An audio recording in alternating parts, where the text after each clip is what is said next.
आप देख रहे हैं आवाज इंडिया, देश की भरोसेमंद आवाज। मैं हूं पिंकी। आप सभी को गुरु गोविंद सिंह जयंती की ढेर सारी शुभकामनाएं। खबरों का सिलसिला शुरू करने से पहले आइए नजर डाल लेते हैं आज की हेडलाइंस पर। देशव्यापी मनरेगा बचाओ अभियान शुरू करेगी कांग्रेस, खरगे राहुल ने किया ऐलान। दिग्विजय सिंह ने मोदी आडवाणी की तस्वीर शेयर कर की तारीफ, सफाई में बोले मैं बीजेपी आरएसएस का घोर विरोधी हूं। उन्नाव पीड़िता की मां ने उठाए सवाल, सीबीआई पर जताया अविश्वास। बरेली बवाल केस में पुलिस की बड़ी कार्रवाई, मौलाना तौकीर समेत 38 पर चार्जशीट दाखिल। और कट्टरपंथ का उभार बांग्लादेश की राजनीति के लिए खतरनाक, भारत के पूर्व राजदूत बोले यूनुस ने निराश किया। अब खबरें विस्तार से। महात्मा गांधी राष्ट्रीय ग्रामीण रोजगार गारंटी योजना यानी कि मनरेगा को लेकर कांग्रेस ने बड़ा राजनीतिक ऐलान किया है। कांग्रेस अध्यक्ष मल्लिकार्जुन खड़गे ने कहा है कि पार्टी 5 जनवरी से देश भर में मनरेगा बचाओ अभियान शुरू करेगी। उन्होंने इसे गरीबों और मजदूरों के अधिकारों से जुड़ा अहम मुद्दा बताया। लोकसभा में नेता प्रतिपक्ष राहुल गांधी ने भी इस अभियान का समर्थन किया है। कांग्रेस का कहना है कि केंद्र सरकार मनरेगा को कमजोर करने की कोशिश कर रही है। पार्टी इसके खिलाफ सड़कों से लेकर संसद तक आवाज उठाएगी। इस अभियान के जरिए कांग्रेस जनता को जागरूक करेगी। कांग्रेस कार्य समिति की बैठक के बाद खड़गे ने कहा है कि मनरेगा केवल एक सरकारी योजना नहीं है, बल्कि ये संविधान द्वारा किया गया काम करने का अधिकार है। उन्होंने कहा कि इसे खत्म करना या कमजोर करना गरीबों के अधिकारों पर सीधा हमला है। खड़गे ने चेतावनी दी है कि मनरेगा को लेकर लोगों में नाराजगी बढ़ रही है। उन्होंने 3 कृषि कानूनों का उदाहरण देते हुए कहा है कि जनता के दबाव में सरकार को फैसले वापस लेने पड़े थे। उन्होंने मतदाता सूची के विशेष गहन पुनरीक्षण को भी लोकतांत्रिक अधिकारों पर हमला बताया।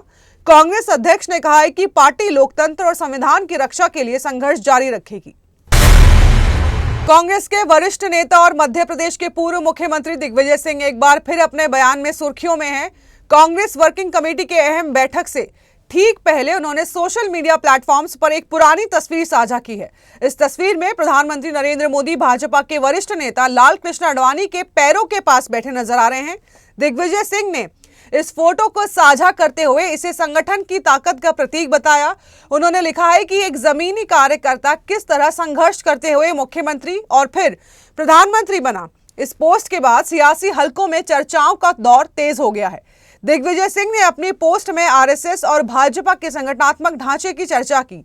उन्होंने कहा कि एक सामान्य स्वयंसेवक के शीर्ष नेतृत्व तक पहुंचने की ये यात्रा प्रभावशाली है। इस बयान को कई लोगों ने भाजपा और आरएसएस की तारीफ के रूप में देखा। सोशल मीडिया पर कांग्रेस नेताओं के इस कदम को लेकर तीखी प्रतिक्रिया भी सामने आई है। पार्टी के भीतर और बाहर के दोनों जगह सवाल उठने लगे हैं। कुछ लोगों ने इसे कांग्रेस संगठन को संदेश देने की कोशिश माना, वहीं कुछ ने इसे मौजूदा राजनीतिक हालात से जोड़कर देखा। हालांकि बाद में कांग्रेस वर्किंग कमेटी की बैठक के बाद दिग्विजय सिंह ने इस पूरे मामले पर सफाई दी। उन्होंने कहा कि लोगों ने उनकी बातों को गलत समझ लिया है।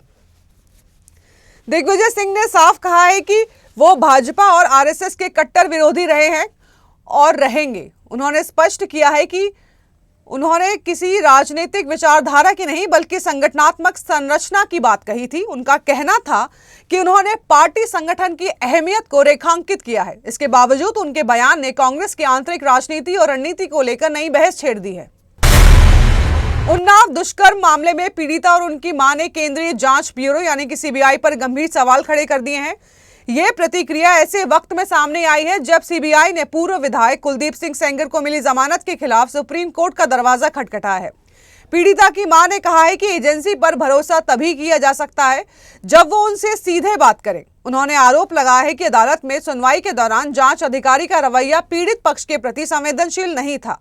मां का कहना है कि जब न्याय की सबसे ज्यादा जरूरत थी तब एजेंसी मजबूती के साथ नहीं खड़ी दिखी। उन्होंने कहा कि अगर समय पर समर्थन मिलता तो हालात इतने खराब नहीं होते।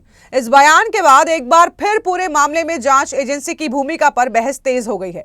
पीड़िता ने भी भावुक होते हुए कहा है कि अगर सीबीआई उनके वकील के साथ मजबूती से खड़ी रहती तो आज उन्हें ये दिन नहीं देखना पड़ता। उनसे अपने परिवार की बदहाली का जिक्र करते हुए कहा है कि एक तरफ जश्न मनाया जा रहा है, वहीं दूसरी ओर उनका सब कुछ उजड़ चुका है।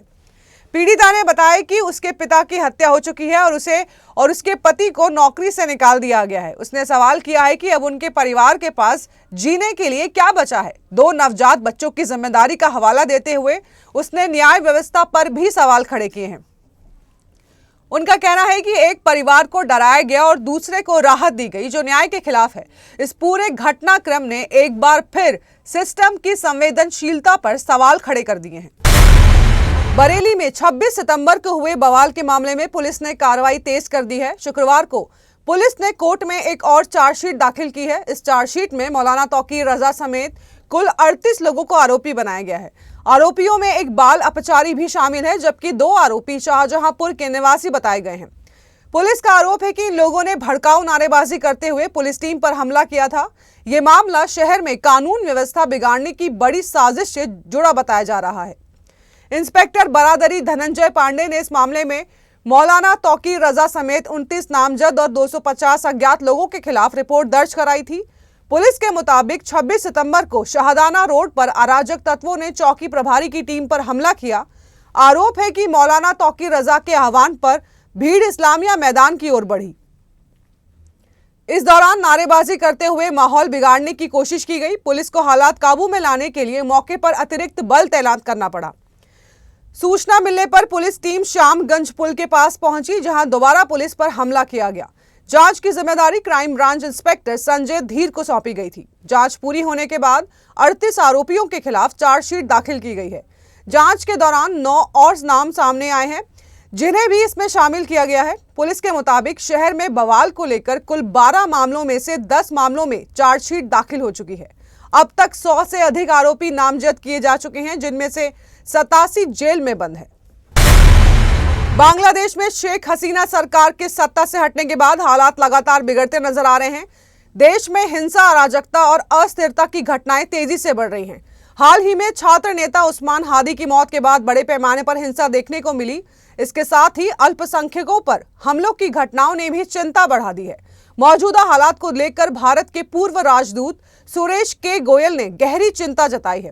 उन्होंने कहा कि बांग्लादेश में कट्टरपंथ का बढ़ता प्रभाव देश की राजनीति के लिए गंभीर खतरा बनता जा रहा है। उनके मुताबिक हालात उम्मीद से कहीं ज्यादा जटिल हो चुके हैं। पूर्व राजदूत सुरेश के गोयल ने कहा है कि उन्हें मोहम्मद यूनुस से काफी उम्मीदें थी। यूनुस की अंतर्राष्ट्रीय छवि को देखते हुए लगा था कि वे हालात को बेहतर तरीके से संभालेंगे, लेकिन अब यह साफ होता जा रहा है कि उनके फैसले बाहरी दबावों से प्रभावित हैं। गोयल ने कहा है कि बांग्लादेश की राजनीति में जिहादी और कट्टरपंथी तत्वों का प्रभाव बढ़ रहा है। यही कारण है कि हालात लगातार बिगड़ते जा रहे हैं। उन्होंने चेतावनी दी है कि अगर इस पर जल्द काबू नहीं पाया गया तो बांग्लादेश की राजनीतिक स्थिरता को भारी नुकसान हो सकता है। वक्त हो चला है एक छोटे से ब्रेक का।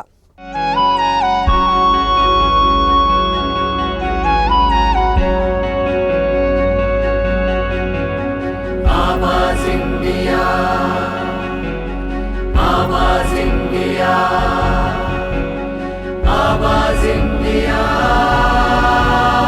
आवाज इंडिया, इंडिया, इंडिया, आवाज इंडिया।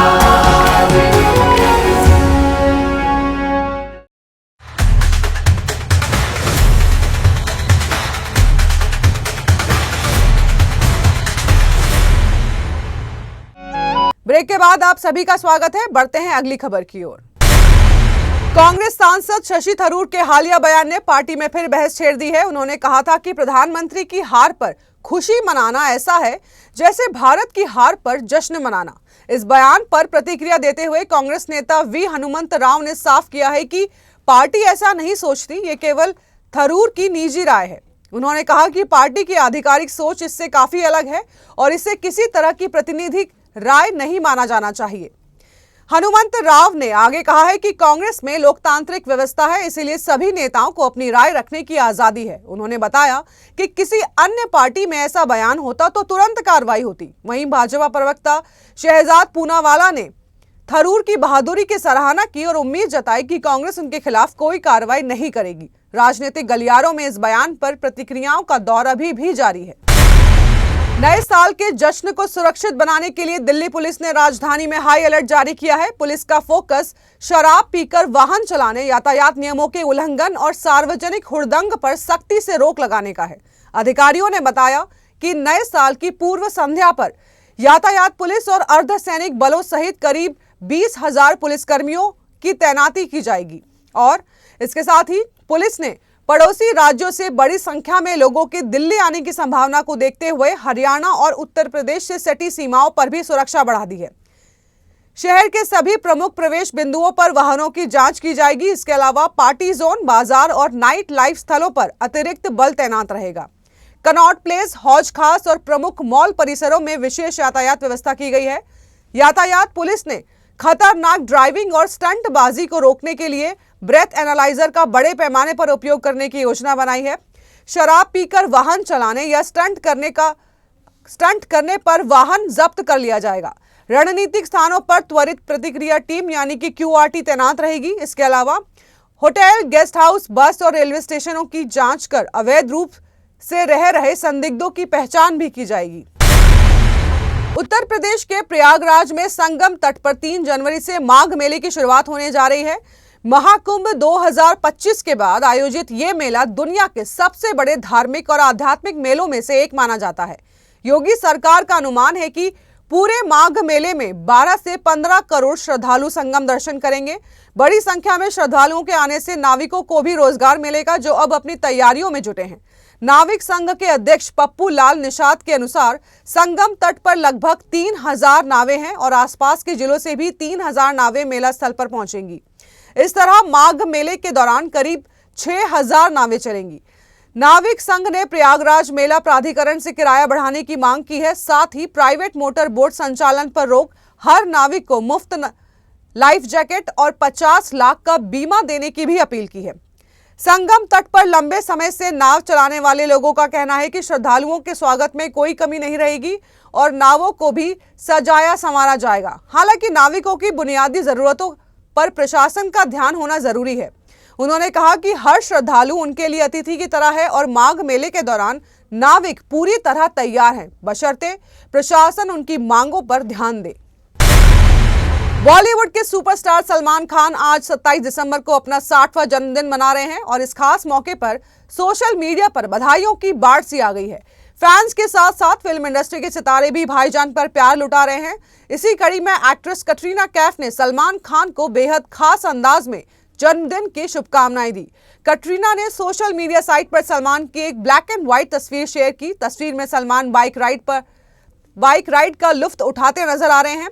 फोटो के साथ कटरीना का इमोशनल मैसेज भी खूब चर्चा में है। कटरीना कैफ ने अपने पोस्ट में लिखा, टाइगर टाइगर टाइगर, आप जैसे सुपर ह्यूमन को 60वें जन्मदिन की ढेरों शुभकामनाएं।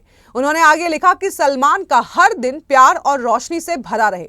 आपको बता दें कि सलमान और कटरीना की जोड़ी बॉलीवुड की सबसे आइकॉनिक जोड़ियों में गिनी जाती है। दोनों ने एक था टाइगर, टाइगर जिंदा है, टाइगर 3 और भारत जैसी सुपरहिट फिल्मों में साथ काम किया। मेलबर्न क्रिकेट ग्राउंड पर खेला गया ऑस्ट्रेलिया बनाम इंग्लैंड चौथा एशेज टेस्ट इतिहास में दर्ज हो गया है। यह टेस्ट मैच महज 2 दिनों में खत्म हो गया, जिसे इंग्लैंड ने 4 विकेट से जीत लिया है। मुकाबले की चारों पारियों में कोई भी टीम 200 रन तक नहीं पहुंच सकी। इतिहास का गेंदों के लिहाज से चौथा सबसे छोटा मुकाबला रहा, जो सिर्फ 852 गेंदों में समाप्त हुआ। मैच को देखने के लिए 94,199 दर्शक पहुंचे थे, लेकिन इतनी जल्दी खत्म हुए मुकाबले ने फैंस को निराश किया। वहीं मेलबर्न की पिच को लेकर अब सवाल उठने लगे हैं। मैच के दौरान पिच को लेकर इंग्लैंड के पूर्व दिग्गज केविन पीटरसन भड़कते नजर आए। पहले दिन ही दोनों टीमों ने कुल 20 विकेट गिर गए थे। दूसरे दिन इंग्लैंड की जीत से पहले 16 विकेट और गिर चुके थे, यानी कि कुल मिलाकर मुकाबला सिर्फ 142 ओवरों में समाप्त हो गया। केविन पीटरसन ने सोशल मीडिया पर कहा है कि जब भारत में ऐसा होता है तो जमकर आलोचना होती है। उन्होंने कहा कि अब ऑस्ट्रेलिया को भी उसी पैमाने पर आलोचना झेलनी पड़ेगी। पीटरसन के मुताबिक खराब पिच पर सभी के लिए एक जैसा रवैया होना चाहिए। तो देश और दुनिया की बड़ी खबरों में फिलहाल के लिए इतना ही। जुड़े रहिए आवाज इंडिया के साथ, जल्द होगी मुलाकात। तब तक के लिए नमस्कार।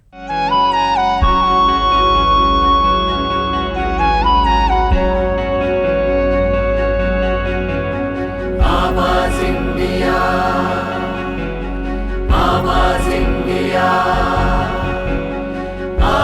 India.